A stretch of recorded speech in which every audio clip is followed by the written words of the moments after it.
आज मी बनवत आहे एक मेक्सिकन डिश केसाडिया। तर बेसिकली हे एक इंडियन फ्युजन व्हर्जन आहे केसाडियाचं। थोडक्यात काय तर उरलेली पावभाजी आणि पोळ्यांपासून बनवलेली एक डिश, इंटरेस्टिंग डिश आहे। माझ्या चॅनलवर नवीन असाल तर नक्की सबस्क्राईब करा यूट्यूब मराठी रेसिपीजला। खूप साऱ्या छान छान रेसिपीज ऑलरेडी पोस्टेड आहेत आणि अपकमिंग पण खूप रेसिपीज आहेत छान छान, तर नक्की सबस्क्राईब करून ठेवा।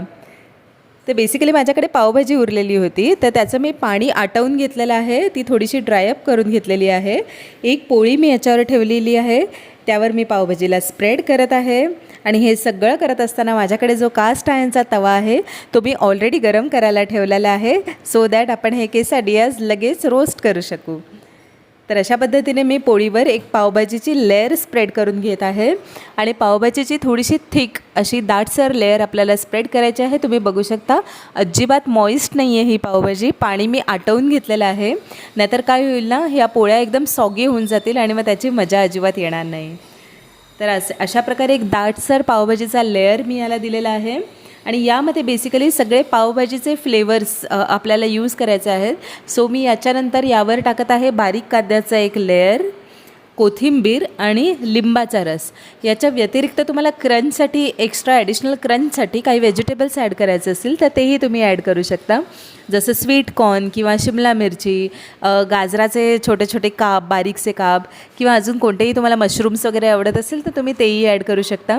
आणि ऑफकोर्स चीज पावभाजीच्या फ्लेवरसाठी खूप सारं चीजही ॲड करू शकता, पण माझ्याकडे चीज नव्हतं आणि मला हे थोडं सिम्पल ठेवायचं होतं, म्हणून मी अजून ॲडिशनल व्हेजिटेबल्स किंवा चीज याच्यामध्ये ॲड केलेलं नाही आहे, पण तुम्ही तुमच्या हिशोबाने याला कस्टमाइज करू शकता। त्यानंतर तव्यावर मी बटर घेतलेलं आहे। बटरमध्ये या पोळ्या आणि पावभाजीचं जे स्टफिंग आहे ते व्यवस्थित आपल्याला भाजून घ्यायचं आहे। मोस्टली हे बटरमध्ये छान लागतं, त्याची टेस्ट खूप छान येते। तुम्ही तूप किंवा तेलाचाही वापर करूच शकता।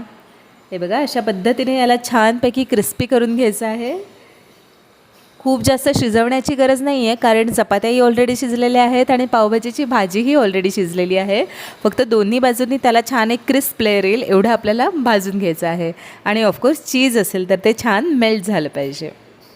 हे बघा अशा पद्धतीने साधारणपणे 2 ते 4 मिनटं मी याला व्यवस्थित भाजून घेतलेलं आहे। ते असं वरतून छान क्रंची झालेलं आहे।